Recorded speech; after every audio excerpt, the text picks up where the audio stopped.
Suzan F1 pomidor zo'r bo'ladi desa ishonmasdim. Men hosili hali 47 kunlik, 46 kunlik pomidorlarda mana. Şeydan ko'rinyapti hozir mana. Alloh barakasini bersa, nasib bo'lsa 40 sotiga ekkanmiz.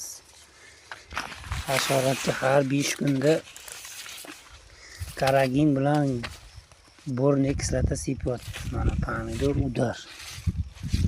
Nasib bo'lsa yaxshi 40 sotidan 80 tonna hosil olamiz degan maqsad bor. Ko'ringlarchi, bir baho beringlar. Nasib bo'lsa pomidorlar zo'r. Yana oldi уже qizarib boshlabdi mana.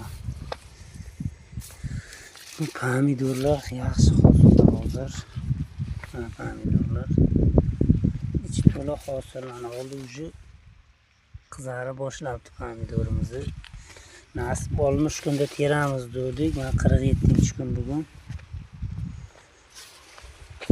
Yani 13 kun, 15 kunlarda nasib pishib qoladi pomidorni oldi. Mana shunday dala, mana ichida makkasi ham bor. Makkani ichida bo'lmaydi deydiganlar adashasizlar. Makkani ichida ham bo'lar ekan. Hosil mana. Jig' hosil bo'lyapti ichi.